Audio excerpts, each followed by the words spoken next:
Fishing is fun, but hooking is the only way. We're gonna show you how to catch some fish today.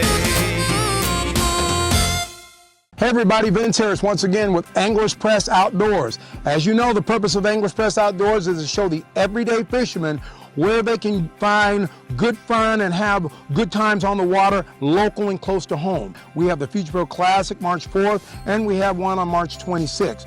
Alan, we went out today, and Alan showed us a technique that I can't believe. Normally, this time of the year, you drag a jig, you go a point, and you try to drop shot fish. We went today into the marinas, and we went where the boat slips were, and we threw a bait. We threw spoons, like Castmaster spoon. I've been doing this technique, and it's best in the fall and the winter, all through your winter months, until a lake turns over, and then maybe when the water temperatures start getting in the upper 50s. Well, we're in 49 to 53, 54 degree water, and I've learned this technique a long time ago. Normally, like when you jig a spoon, you know, you're bouncing it up and down. I drag it, and I showed you.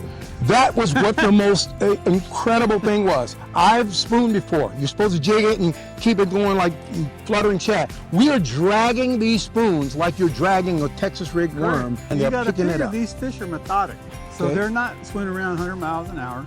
And you know, they're just cruising around. They want an easy meal. They don't feel like chasing. We're not just catching 12 inches. We're catching them up to 2 to 3 pounds, and the other day, I mean, even up to 5 pounds. Yeah. You know. I So told you one day I was here. We timed it because we videoed it. okay. And in 17 minutes, we had 18-pound bag and probably 15, 20 fish. Let's describe the technique with the Castmaster type spoon. Throw it back up in where the boat slip is, and what? I think one of the most important things is you have to use monoline. Okay. So I use 20 to 25-pound test. And Not braid? Don't put braid on. You won't have very much luck. It changes the action of the spoon. Okay. So the spoon will fall too fast. Instead of laying down and fluttering like this, you won't catch as many. I've proved it over and over. Okay. If you use too light a line, when you snag up in the cables, you know, you're gonna lose all your lures. We didn't even lose one today, did we? Maybe 2. You did.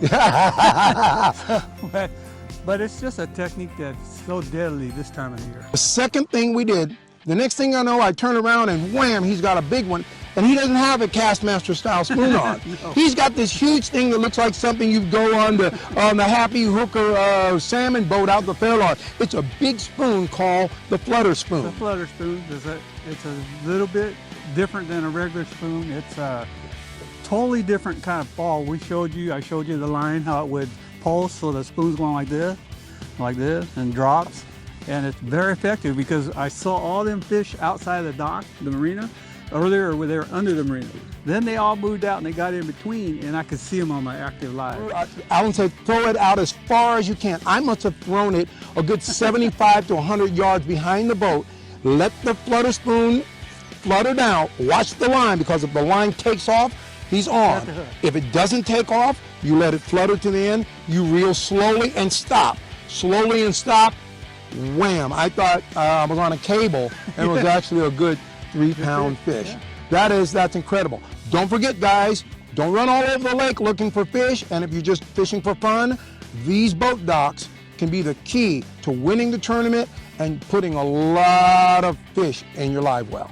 I told you, you could do this anywhere. So if you have a creek channel that's holding fish in the winter, you go to one of these type of baits, spoons and flutter, and drag it like I showed him today, you'll catch it. Again, everybody, the Future Pro Tour Classic is coming March 4th, March 5th, and March 6th, hosted by Hotel Winters here in Napa.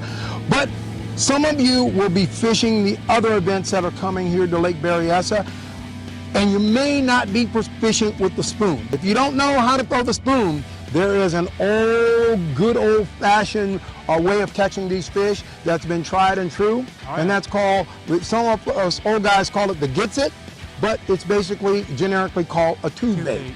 And you could either go with a shad color or crawdad. We knew they were feeding on shad, but we also found crawdads spitting them up in the live well, so it was kind of shady in there, so I picked up this crawdad color, flipped it in there, took a couple cranks and caught one about 4 or 5 pounds. I use fluorocarbon. You could use braid if you want, but put about a 6-foot fluorocarbon leader in about 10-pound test. Okay. I run a 1/4 ounce darter head inside it, pitch it out, let it hit the bottom. You want it to sink really slow. Okay. And a lot of times, once I hit the bottom, I just reel it in real slow, and a lot of times they're suspended. Guys, the way to make it to the Future Pro Tour Classic, to the final 15, and possibly win the new Nitro boat, courtesy of Gone Fishing Marine in Dixon, California, is to listen to what Alan's got to say, because I'm telling you, I've been on here on this boat with him all day, and we have just been whacking them. Gitzit, flutter spoon, and your regular Castmaster type spoon. That's it, everybody. Good luck to you fishing late winter on Lake Berryessa. We'll see you on the water.